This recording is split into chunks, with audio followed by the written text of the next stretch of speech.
नमस्कार विद्यार्थियों। मनोविज्ञान की चर्चा हमने की थी, हमने मनोविज्ञान का अर्थ जाना था। अब और आगे की चर्चा करने से पहले हम चर्चा कर लेते हैं पहले मनोविज्ञान के संप्रदाय की, और मनोविज्ञान की कुछ मुख्य शाखाएं हैं उनकी चर्चा हम कर लेते हैं। तो आइए देखते हैं मनोविज्ञान के संप्रदाय।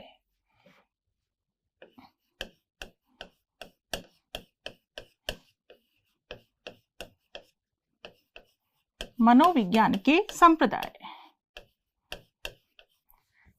यहां संप्रदाय से मतलब स्कूल से है, इंग्लिश में स्कूल्स बोलेंगे, स्कूल्स ऑफ साइकोलॉजी।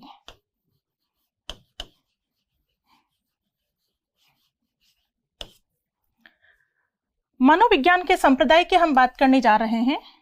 सिंपली ध्यान रखना है, यहां से बहुत ज्यादा प्रश्न नहीं बनते, लेकिन हाँ जानकारी होनी चाहिए। प्रश्नों का कुछ नहीं कह सकते कि कहां से बन जाए। मनोविज्ञान के संप्रदाय में जो सबसे पहला संप्रदाय आया वो था संरचनावादी संप्रदाय। संरचनावादी संप्रदाय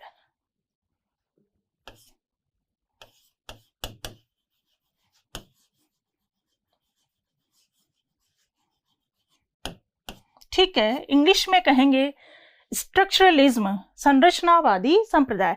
और इसके प्रवर्तक कौन थे? इसके प्रवर्तक थे विलियम वुंट। विलियम वुंट व उनके शिष्य टिचनर। ठीक है, संरचनावादी संप्रदाय के प्रवर्तक कौन थे? विलियम वुंट व उनके शिष्य टिचनर। इस संप्रदाय का यह मानना था, या इस संप्रदाय के अंतर्गत मनोविज्ञान या जो मस्तिष्क की संरचना है उसका अध्ययन किया जाता है। संरचना यानी चेतना। जब आपने मनोविज्ञान के अर्थ को समझा था तो आपने पढ़ा था कि मनोविज्ञान को चेतना का विज्ञान किसने माना? विलियम वुंट ने। ये बात आप कर चुके हैं। तो इस संप्रदाय के अंतर्गत चेतना के अध्ययन पर विशेष बल, इतनी बात आपको ध्यान रखनी है। संरचनावादी संप्रदाय जिसके प्रवर्तक हैं विलियम वुंट व उनके शिष्य टिचनर, और इस संप्रदाय के अंतर्गत चेतना के अध्ययन पर विशेष जोर दिया जाता है। जैसा कि विलियम वुंट का यह मानना था कि मनोविज्ञान चेतना का विज्ञान है। ठीक है, तो चेतना के अध्ययन पर बल देता है कौन सा संप्रदाय? संरचनावादी संप्रदाय। इस संप्रदाय के खिलाफ दूसरा संप्रदाय आया जिसका नाम था कार्यात्मवादी, या कह दो प्रकार्यवादी। प्रकार्यवादी संप्रदाय।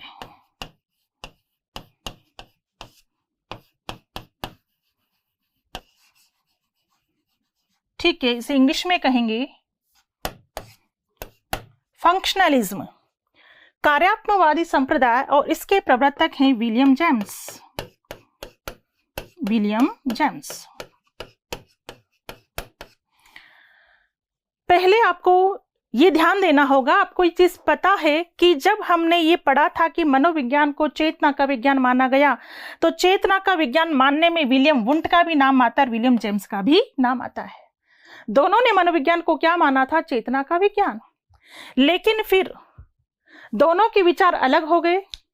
विलियम वुंट तो चेतना के अध्ययन पर विशेष बल देते थे, जबकि विलियम जेम्स चेतना के कार्यों पर विशेष जोर देते हैं। चेतना के कार्यों पर।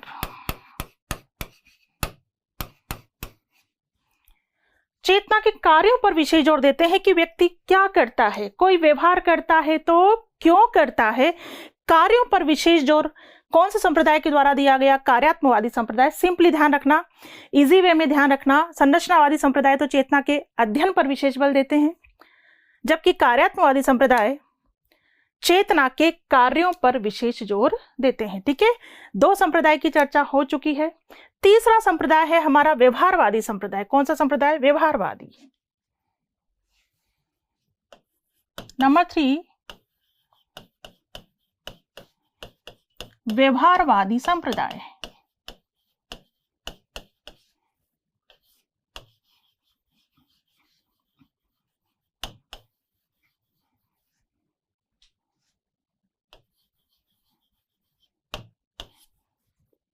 बिहेवियरिज्म और व्यवहारवादी संप्रदाय के प्रवर्तक कौन है? वॉटसन। व्यवहारवाद के जनक भी कौन माने जाते हैं? वॉटसन। तो वॉटसन ने दिया व्यवहारवादी संप्रदाय, वॉटसन जो कि व्यवहारवाद के जनक माने जाते हैं। ये जो संप्रदाय आया वो उन दोनों के खिलाफ आया, मतलब चेतना के विरोध में कौन सा संप्रदाय आया? व्यवहारवादी संप्रदाय। और इस संप्रदाय का यह मानना था कि मनोविज्ञान के अंतर्गत चेतना का नहीं अपितु व्यवहार का अध्ययन किया जाना चाहिए। किसका अध्ययन? व्यवहार का अध्ययन। तो इस संप्रदाय के अंतर्गत किसके अध्ययन पर बल दिया गया? व्यवहार के अध्ययन पर बल दिया गया। तो ध्यान रखना, जो सबसे पहला और पुराना संप्रदाय है वो कौन सा है? संरचनावादी संप्रदाय, विलियम वुंट, जो कि चेतना के अध्ययन पर बल देता है। दूसरा संप्रदाय कार्यात्मवादी संप्रदाय, विलियम जेम्स, जो कि किसके खिलाफ आया? संरचनावादी सिद्धांत के, संरचनावादी संप्रदाय के खिलाफ आया। और बिल्कुल विलियम जेम्स का मानना था कि इस संप्रदाय के अंतर्गत चेतना के कार्यों पर बल दिया जाना चाहिए। उन दोनों के खिलाफ कौन सा आया? व्यवहारवादी संप्रदाय, जिसके प्रवर्तक कौन है? वॉटसन। व्यवहारवाद के जनक भी कौन है? वॉटसन। और बिल्कुल इनका कहना था कि मनोविज्ञान के अंतर्गत चेतना का नहीं बल्कि व्यवहार का अध्ययन किया जाता है और किया जाना चाहिए। और आपको पता है ये बात कि व्यवहारवादी में वॉटसन का नाम तो है ही, इसके अलावा स्किनर, थॉर्नडाइक, गुथरी, क्लार्क हल, ये सब भी कौन थे? व्यवहारवादी, जिन्होंने अपने कई सिद्धांत दिए जो हम आगे पढ़ेंगे। यहाँ सिंपल सी चर्चा आपको ध्यान रखनी है। और व्यवहारवादी वंशानुक्रम को तो गौण मानते थे और वातावरण में अधिक विश्वास करते थे। जैसा कि वॉटसन ने कहा भी है कि तुम मुझे कोई भी बालक दे दो, मैं उसे वैसा बना सकता हूं जैसा मैं बनाना चाहता हूं। तो व्यवहारवादियों का यह मानना है कि किसी भी प्रकार का व्यवहार सीखा जा सकता है। यह किसने कहा? वॉटसन ने कहा, या व्यवहारवादियों का ऐसा मानना है।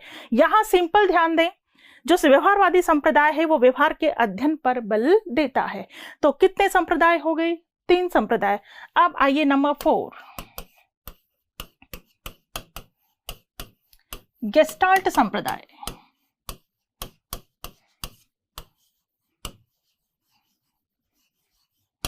ठीक है, गेस्टाल्ट स्कूल।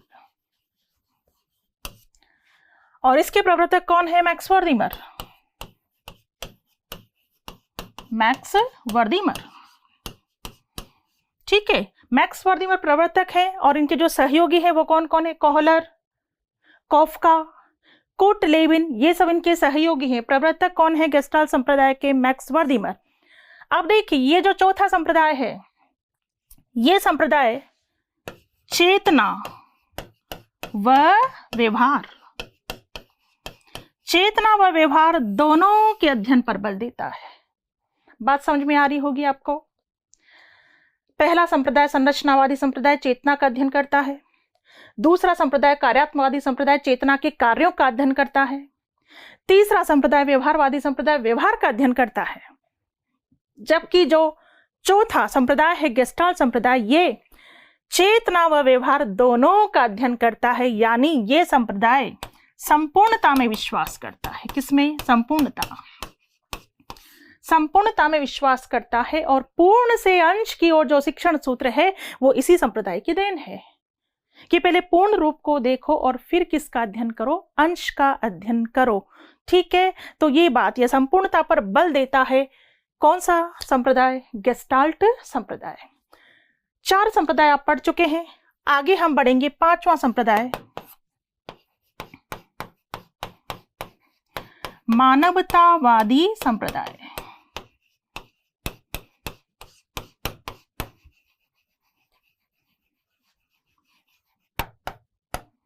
Humanistic school. मानवतावादी संप्रदाय जिसके प्रवर्तक कौन है? Abraham Maslow. ठीक है, अब्राहम मैस्लो। और इनका ये कहना है कि ये, जैसा कि हमने बात की, जो पहला संरचनावादी संप्रदाय है वो किसकी बात कर रहा है? चेतना का अध्ययन की, ठीक है। दूसरा किसकी बात कर रहा है? चेतना के कार्यों की। तीसरा किसकी बात कर रहा है? व्यवहार की। और चौथा किसकी बात कर रहा है? संपूर्णता की, संपूर्णता। ये बात क्लियर है आपको? जो पहला संरचनावादी संप्रदाय था वो व्यवहार के, चेतना के अध्ययन की बात करता है। दूसरा कार्यात्मवादी संप्रदाय चेतना के कार्यों की बात करता है। तीसरा व्यवहारवादी संप्रदाय व्यवहार के अध्ययन की बात करता है। और गेस्टाल्ट संप्रदाय संपूर्णता के अध्ययन की बात करता है। लेकिन मानवतावादी संप्रदाय ये कहता है कि चेतना का अध्ययन, चेतना के कार्यों का अध्ययन, व्यवहार का अध्ययन, संपूर्णता के अध्ययन के स्थान पर मानव की आवश्यकताओं का अध्ययन किया जाना चाहिए। किसका अध्ययन? मानव की आवश्यकताओं का अध्ययन। यहां देखिए आप, यहां लिख रही हूं मैं,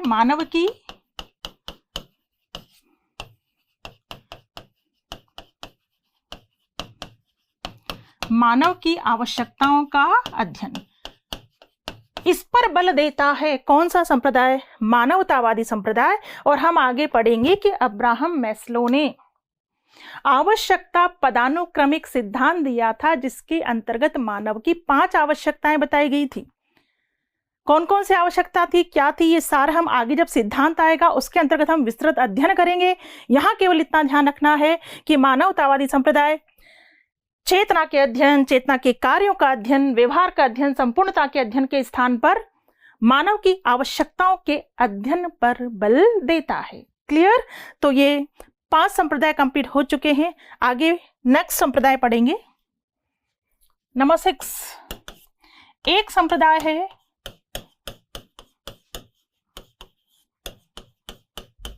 मनोविश्लेषणात्मक संप्रदाय।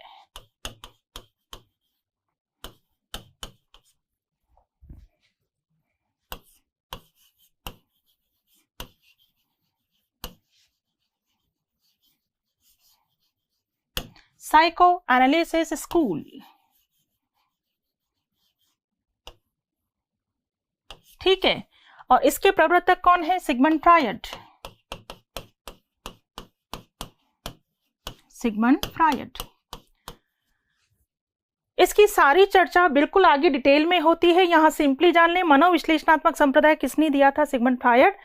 और सिगमंड फ्रायड मुख्य रूप से अचेतन मन के अध्ययन पर, अचेतन मन के अध्ययन पर जोर देते हैं। आपको इतना ध्यान रखना है। बाकी विस्तृत चर्चा तो हम आगे करेंगे कि किस तरह से सिगमंड फ्रायड ने मन की 3 दशाएं बताई है, चेतन, अचेतन, अर्धचेतन। ये सारी चर्चा हम आगे करेंगे। यहाँ सिंपल इतना ध्यान रखना है कि मनोविश्लेषणात्मक संप्रदाय जिसके प्रवर्तक कौन है? सिगमंड फ्रायड, ये अचेतन मन के अध्ययन पर विशेष जोर देते हैं। क्लियर? एक संप्रदाय है प्रेरकीय संप्रदाय।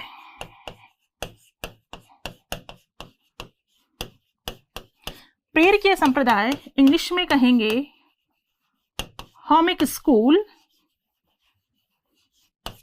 और इसके प्रवर्तक कौन हैं? William McDougall. ठीक है, ध्यान रखना प्रेरकीय संप्रदाय विलियम मैकडूगल के द्वारा दिया गया। और यह संप्रदाय मूल प्रवृत्तियों के अध्ययन पर बल देता है। ठीक है, मूल प्रवृत्तियां, पता होगा आपको कि विलियम मैकडूगल मूल प्रवृत्ति के जनक माने जाते हैं, जिन्होंने कितनी मूल प्रवृत्ति बताई है? 14।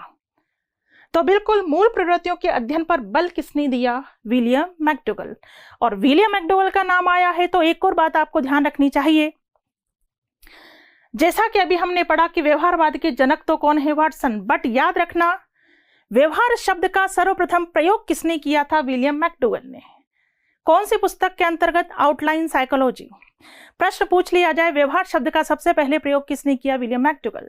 व्यवहार शब्द की व्याख्या किसने की? William McDougall. मनोविज्ञान को व्यवहार का विज्ञान किसने माना? वाटसन। व्यवहारवाद के जनक कौन है? वॉटसन। शब्दों पर फोकस करना, ठीक है। तो ये संप्रदाय सिंपल वे में आपको ध्यान रखने हैं, क्योंकि संप्रदाय के अंदर से प्रश्न नहीं बनते हैं। जो प्रश्न बनते हैं सिंपल जो चर्चा मैंने आपसे की है बस उतनी चर्चा आप ध्यान रख लेना। तो वापस एक बार सुन लीजिए। पहला संप्रदाय कौन सा था? संरचनावादी संप्रदाय। पहला संप्रदाय कौन सा था? संरचनावादी संप्रदाय, ठीक है। संरचनावादी संप्रदाय प्रवर्तक कौन है? विलियम वुंट व उनके शिष्य टिचनर। और यह संप्रदाय किसके अध्ययन पर बल देता है? चेतना के अध्ययन पर विशेष बल। दूसरा संप्रदाय कार्यात्मवादी संप्रदाय या कह दो प्रकार्यवादी संप्रदाय, और इसके प्रवर्तक कौन है? William James. ये भी चेतना की ही बात करते हैं, लेकिन चेतना के कार्यों की बात करते हैं कि व्यक्ति क्या करता है और कोई व्यवहार करता है तो क्यों करता है, ये चर्चा इसके अंतर्गत की जाती है, ठीक है। दोनों चेतना से रिलेटेड है। दोनों ने मनोविज्ञान को चेतना का विज्ञान माना था, लेकिन फिर अलग हो गए। और अलग होकर विलियम वुंट ने तो क्या बात की? विलियम वुंट तो कहते हैं कि संरचनावादी संप्रदाय के अंतर्गत चेतना का अध्ययन किया जाता है, जबकि विलियम जेम्स का कहना है कि इस संप्रदाय के अंतर्गत चेतना के कार्यों पर अध्ययन किया जाना चाहिए, ठीक है। दो संप्रदाय हुए। तीसरा संप्रदाय व्यवहारवादी संप्रदाय। व्यवहारवादी संप्रदाय जिसके प्रवर्तक कौन है? वॉटसन, ठीक है। व्यवहारवाद के जनक भी कौन माने जाते हैं? वॉटसन। और ये जो संप्रदाय आया वो दोनों के खिलाफ आया, चेतना के खिलाफ आया। और इस संप्रदाय का यह मानना था कि मनोविज्ञान के अंतर्गत चेतना का नहीं अपितु व्यवहार का अध्ययन किया जाना चाहिए, ठीक है। नंबर 4 गेस्टाल्ट संप्रदाय। और गेस्टाल्ट संप्रदाय प्रवर्तक कौन है? मैक्स वर्दीमर। और यह संप्रदाय चेतना और व्यवहार दोनों के अध्ययन की बात करता है, संपूर्णता की बात करता है, ठीक। नंबर 5 मानवतावादी संप्रदाय, जो अब्राहम मैस्लो के द्वारा दिया गया है। और मानवतावादी संप्रदाय चारों के खिलाफ है। यह कहता है कि चेतना का अध्ययन, चेतना के कार्यों, व्यवहार, संपूर्णता के स्थान पर मानव की आवश्यकताओं का अध्ययन किया जाना चाहिए। कौन सा सिद्धांत बोलता है? मानवतावादी सिद्धांत। नंबर 6 था मनोविश्लेषणात्मक सिद्धांत। प्रवर्तक कौन है? Sigmund Freud. और यह सिद्धांत मुख्य रूप से अचेतन मन के अध्ययन पर बल देता है। प्रेरकीय संप्रदाय प्रवर्तक विलियम मैकडूगल, जो कि मूल प्रवृत्ति के जनक माने जाते हैं, जिन्होंने 14 मूल प्रवृत्ति बताई थी। और यह संप्रदाय मूल प्रवृत्तियों के अध्ययन पर बल देता है, ठीक है। संप्रदाय की चर्चा आप इतनी ध्यान रखेंगे। और आगे हम बात करेंगे मनोविज्ञान की कुछ मुख्य शाखाएं हैं उनकी।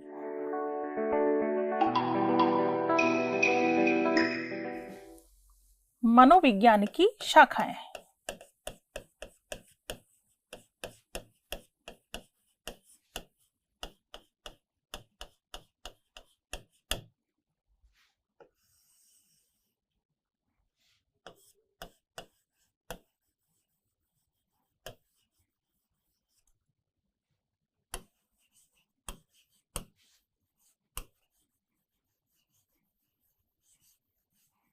ब्रांचेस ऑफ साइकोलॉजी, ठीक है। अब देखिए मनोविज्ञान की शाखाएं बहुत हैं, ढेरों हैं, लेकिन हम चर्चा करने जा रहे हैं मुख्य शाखाओं की कि मनोविज्ञान की मुख्य शाखाएं कौन कौन सी हैं। तो मुख्य शाखाएं हम देखेंगे। देखिए नंबर 1 सामान्य मनोविज्ञान। नंबर 2 असामान्य मनोविज्ञान। नंबर 3 तुलनात्मक मनोविज्ञान। नंबर 4 प्रयोगात्मक मनोविज्ञान। नंबर 5 समाज मनोविज्ञान। नंबर 6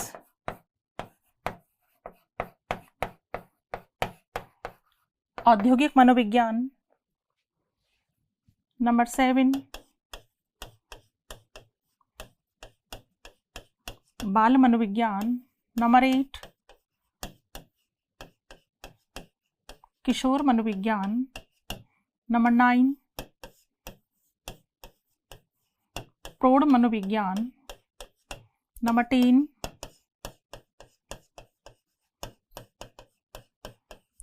विकासात्मक मनोविज्ञान। नंबर 11 शिक्षा मनोविज्ञान। नंबर 12 निदानात्मक, या हम इसे कहेंगे उपचारात्मक, या हम कह सकते हैं क्लिनिकल मनोविज्ञान।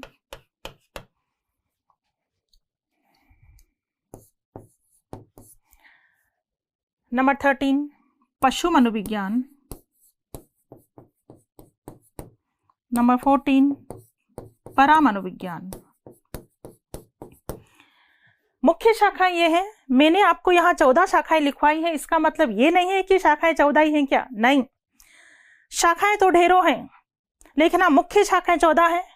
इनको सिंपली आप ध्यान रखिए। पहले देखिए आप, पहली शाखा है सामान्य मनोविज्ञान। सिंपली देखेंगे, सामान्य मनोविज्ञान के अंतर्गत सामान्य बालकों का अध्ययन किया जाता है, जबकि असामान्य मनोविज्ञान में जिनका व्यवहार सामान्य न होकर कैसा होता है, असामान्य। ठीक है, असामान्य व्यवहार, बात बात में झुंझला जाना, चिड़चिड़ाना, चीजें रखकर भूल जाना, कोई इधर बुलाता है तो इधर भागना, ये कौन सा व्यवहार होता है, असामान्य व्यवहार। ऐसे बालकों का अध्ययन किया जाता है।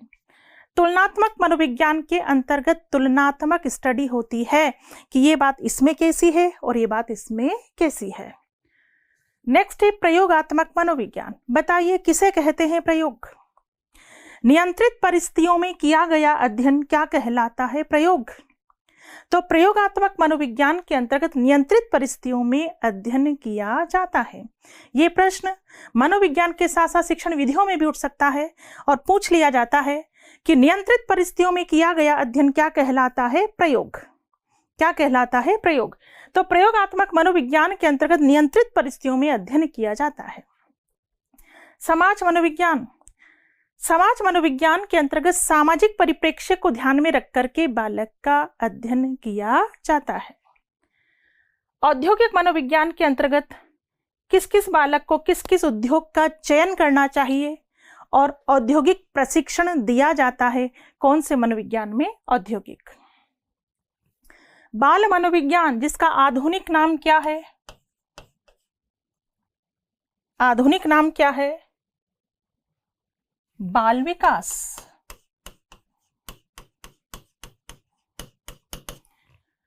बाल मनोविज्ञान जिसका आधुनिक नाम बाल विकास है, बिल्कुल, और ये चर्चा हम आगे डिटेल में करने वाले हैं। बाल मनोविज्ञान को भी हम डिटेल में आगे पढ़ने वाले हैं।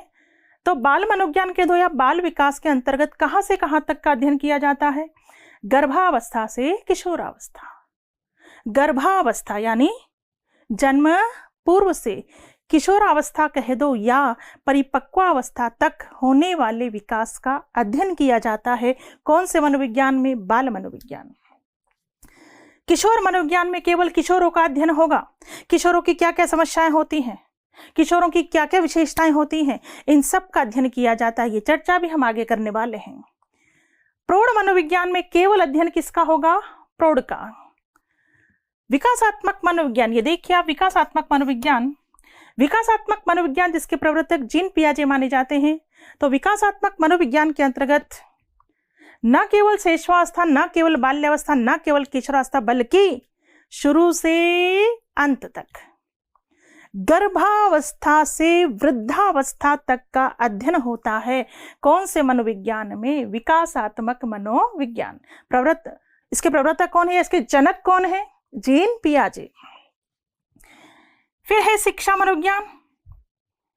शिक्षा मनोविज्ञान सिलेबस की अगर हम बात करें तो रीट के अंतर्गत, थर्ड ग्रेड के अंतर्गत सिलेबस का नाम क्या होता है, बाल विकास।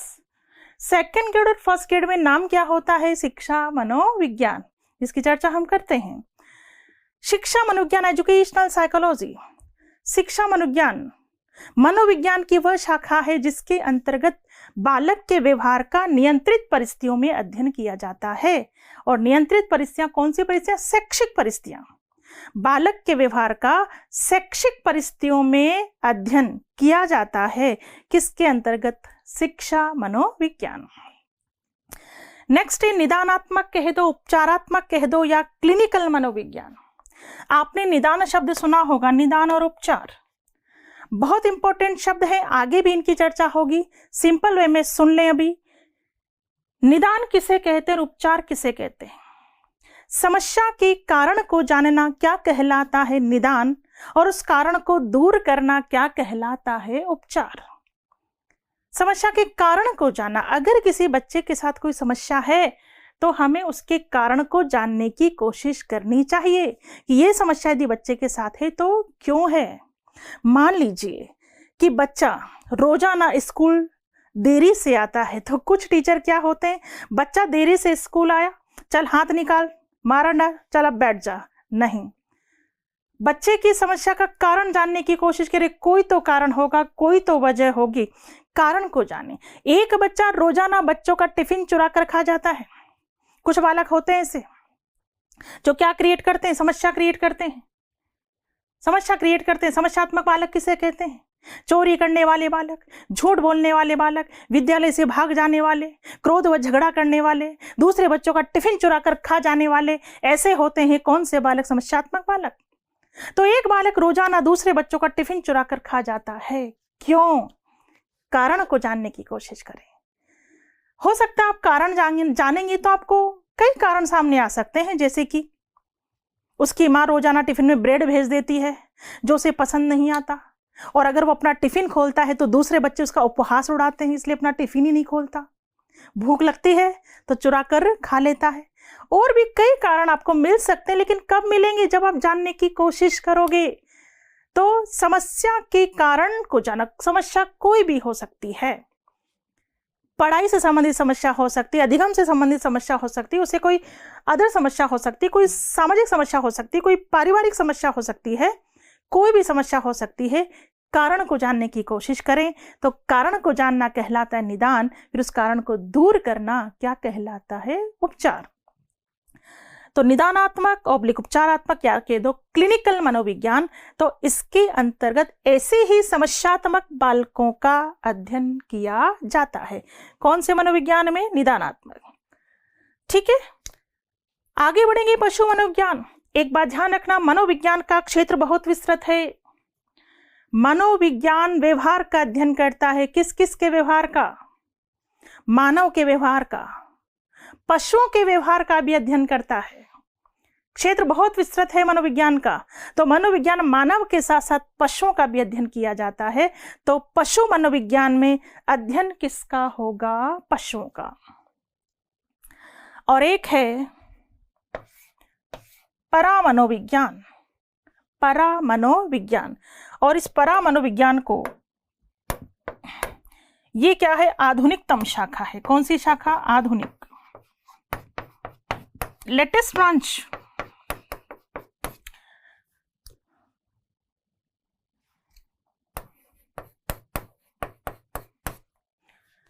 परामनोविज्ञान क्या है? आपने सुना होगा कई बार कि अरे उसको पूर्व जन्म की बातें याद आ गई। आप बताइए मुझे, क्या किसी को पूर्व जन्म की बातें याद आ जाती हैं? यस, होता है ऐसा। किसी को पूर्व जन्म की बातें याद आ जाती हैं। किसी के साथ क्या होता है, हमारा कोई अपना बहुत दूर कहीं देश में बैठा है और उसके साथ कोई ट्रेजेडी हो जाती है तो कोई नहीं बताता, एकदम से हमें आभास हो जाता है कि हमारे सपने के साथ जरूर कुछ बुरा हुआ है। किसी के साथ क्या होता है, कोई घटना घटित होने वाली है, उसका सपना पहले ही आ जाता है, पहले सपना देख लिया जाता है और कुछ दिनों के बाद वो घटना घटित हो जाती है। क्या ऐसा सबके साथ होता है?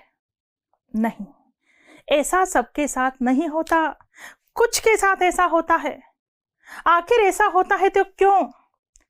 सबके साथ तो ऐसा नहीं होता, कुछ के साथ ऐसा होता है तो क्यों होता है?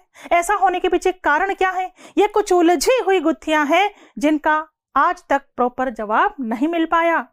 तो ऐसी ही उलझी हुई गुत्थियों पर आज चर्चा की जा रही है। कौन से मनोविज्ञान में? परामनोविज्ञान। ठीक है, ऐसी ही उलझी हुई गुत्थियों पर चर्चा होती है। कौन से मनोविज्ञान में? परामनोविज्ञान। सिंपली ध्यान रखना, अभी आप भी यदि कुछ क्वेश्चन मुझसे करें कि मैडम क्यों होता है ऐसा, क्यों किसी को पूजन की बातें याद आ जाती? तो बेटा ये उलझी हुई गुत्थियां हैं जिनका अभी तक प्रॉपर एग्जैक्ट जवाब सामने नहीं आया। इन्हीं गुत्थियों पर आज चर्चा हो रही है। कौन से मनोविज्ञान में? परा मनोविज्ञान। सिंपल चर्चा आपको ध्यान रखनी है। सिंपल वे में अगर यहां से प्रश्न बन जाए, जैसे मैं आपसे प्रश्न पूछ रही हूं, आप मुझे जवाब देना। बताइए किस शाखा के अंतर्गत नियंत्रित परिस्थितियों में अध्ययन किया जाता है? नियंत्रित परिस्थितियों में अध्ययन प्रयोगात्मक मनोविज्ञान। बाल मनोविज्ञान का आधुनिक नाम क्या है? बाल विकास। कौन सी शाखा के अंतर्गत शुरू से अंत, गर्भावस्था से वृद्धावस्था तक का अध्ययन होता है? कौन सी शाखा? विकासात्मक मनोविज्ञान। समस्यात्मक बालकों का अध्ययन, कि ये ऐसा है तो क्यों है? समस्यात्मक बालकों का अध्ययन कौन सी शाखा? निदानात्मक या उपचारात्मक। बालक के व्यवहार का शैक्षिक परिस्थितियों में अध्ययन, कौन सी परिस्थितियों में? शैक्षिक परिस्थितियों में अध्ययन, शिक्षा मनोविज्ञान। उलझी हुई गुत्थियों पर चर्चा, परा मनोविज्ञान। ठीक है, 3 बार प्रश्न उठा था। एक बार प्रश्न बना कि मनोविज्ञान की कौन सी शाखा नहीं है? 3 ऑप्शन इन्हीं में से थे और एक ऑप्शन था वैयक्तिक मनोविज्ञान। लिखवाया है क्या? नहीं। प्रश्न क्या था? कौन सी शाखा नहीं है, तो कौन सी नहीं है? वैयक्तिक मनोविज्ञान। फिर प्रश्न बना, प्रश्न पूछा गया मनोविज्ञान की कौन सी शाखा नहीं है? 3 ऑप्शन इसी में से थे और एक ऑप्शन था आर्थिक मनोविज्ञान। तो क्या आर्थिक मनोविज्ञान मैंने लिखवाया है? नहीं। तो आंसर क्या आ जाएगा? आर्थिक मनोविज्ञान। फिर प्रश्न बना एग्जाम में, मनोविज्ञान की कौन सी शाखा नहीं है? 3 ऑप्शन यहीं से थे और एक ऑप्शन था